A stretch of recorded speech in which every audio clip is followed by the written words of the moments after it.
Halo mahasiswa UT dimanapun kalian berada, hari ini kita bertemu kembali di sesi ke-7 untuk mata kuliah manajemen. Salam hangat untuk peserta semuanya, peserta Tuton. Semoga kalian tetap semangat untuk mengikuti Tuton ini ya. Di sesi ini kita akan membahas mengenai UMKM. Adapun pokok bahasannya meliputi lingkungan UMKM, studi kelayakan bisnis, dan manajemen UMKM. Ide peluang bisnis bisa datang dari berbagai sumber, bisa dari sumber internal, eksternal perusahaan, sumber eksternalnya bisa dari konsumen, pesaing, dan lain-lainnya. Nah, pada inisiasi ketujuh, ingat, akan ada tugas terakhir, yaitu tugas ketiga. Gitu ya. Silahkan kalian kerjakan tugas ketiganya dan jangan lupa untuk aktif juga dalam forum diskusi. Oke, berikutnya saya akan sampaikan slide pengantar untuk materi kali ini. Saya akan share slide-nya.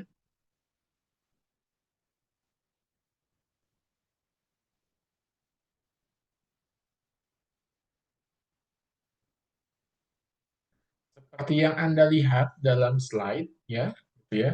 Jadi Anda bisa lihat untuk kali ini kita akan membahas mengenai UMKM. Adapun pokok bahasannya tadi sudah disampaikan, lingkungan UMKM, studi kelayakan bisnis, dan manajemen UMKM.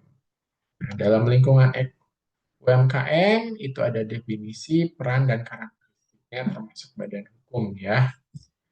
Oke, definisi dan peran UMKM. Apa itu UMKM? Gitu ya.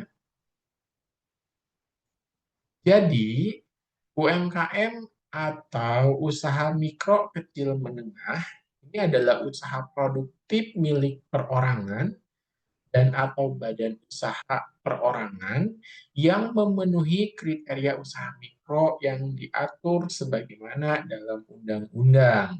Di mana undang-undang yang mengatur mengenai UMKM adalah Undang-Undang Nomor 20 Tahun 2008 tentang usaha mikro, kecil, dan menengah.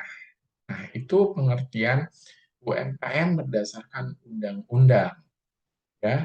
Usaha kecil itu ekonomi produktif yang berdiri sendiri dilakukan oleh orang perorangan atau badan usaha. Bukan merupakan anak perusahaan, bukan cabang, atau dikuasai langsung secara tidak langsung oleh perusahaan menengah, bukan seperti itu. Kalau usaha menengah, dia ekonomi produktif yang berdiri sendiri, baik perorangan ataupun perseorangan atau badan usaha gitu ya. Nah, eh, bukan anak perusahaan juga atau cabang yang dikuasai langsung oleh eh, perusahaan kecil gitu ya, atau kayak usaha besar gitu ya. Nah, kriterianya seperti apa? Kalau usaha mikro, maksimal asetnya 50 juta. Asetnya 300 juta.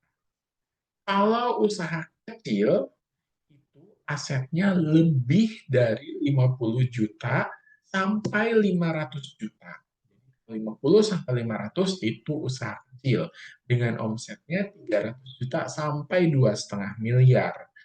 Usaha menengah itu asetnya lebih dari 500 juta sampai 10 miliar dan omset 2,5 miliar sampai 50 miliar. Nah, di atas itu adalah perusahaan besar. Ya, itu apa definisi dari UMKM gitu ya. Selanjutnya hmm, mengenai ruang tadi ruang lingkup ya, ruang lingkupnya itu sendiri. Bentar saya stop dulu sharingnya, ada kendala. Oke, jadi sudah tahu kriteria usaha kecil mikro tadi kecil dan menengah. Nah, sekarang adalah perannya, peran dari usaha UMKM ya. Satu, membantu untuk penyerapan tenaga kerja dan mengentaskan kemiskinan. Udah jelas. Membantu meratakan perekonomian Indonesia dan mendorong ekspor ke sebuah negara, gitu ya, dari Indonesia. Dan yang keempat, membantu ketahanan ekonomi nasional. Karakteristik UMKM, ada yang pendapatan dan asetnya rendah, ada tim kerjanya yang kecil, ada wilayah yang pasarannya kecil, gitu ya. Nah, UMKM juga mempunyai badan hukum. Badan hukumnya bisa berbentuk UD atau usaha dagang, atau bisa CV, bisa firma, sampai ke PT. Itu juga bisa dengan ketentuan tadi, gitu ya. Di bawah asetnya di bawah 50 juta, 50 juta sampai 500 juta, 500 juta sampai 10 miliar. Nah, itu antara usaha mikro, kecil, dan menengah ya. Dan juga bisa berbentuk koperasi. Sekarang studi kelayakan bisnisnya. Identifikasi ide bisnisnya dan ide bisnis ini. Peluang bisnis ini kan bisa berdatang dari berbagai sumber ya. Artinya bahwa bisnis UMKM ini bisa juga kemitraan dengan usaha besar, gitu ya. Kan sudah disampaikan, eksternal itu bisa dari pesaing, gitu ya, bisa dari konsumen. Nah, ide bisnis bisa datang dari kemitraan dengan perusahaan besar, seperti kita membuat kemitraan, inti plasma, subkontrak, waralaba, pedagang umum, ya, keagenan, dan bentuk-bentuk lain yang memang bentuknya kemitraan. Nah, atau kita juga bisa memanfaatkan CSR. Kan perusahaan ada CSR-nya nih, memberikan kontribusi ke masyarakat. Nah, dengan CSR itu kita kelola, itu bisa jadi programnya UMKM. Ada CSR, ada juga program bina lingkungan. Kalau CSR itu lebih ke arahkan budget, terus dia bisa gunakan apa saja untuk kemaslahatan masyarakat. Kalau program bina lingkungan biasanya khusus di suatu daerah, ambillah misalkan suatu tempat, nah di situ dia kelola gitu ya, tingkatkan lingkungannya. Nah, itu program bina lingkungan. Nah, apa yang harus diperhatikan dalam studi kelayakan? Yang pertama adalah aspek pemasarannya, aspek keuangannya, operasionalnya, sosial, legal, lingkungan, dan lain-lain.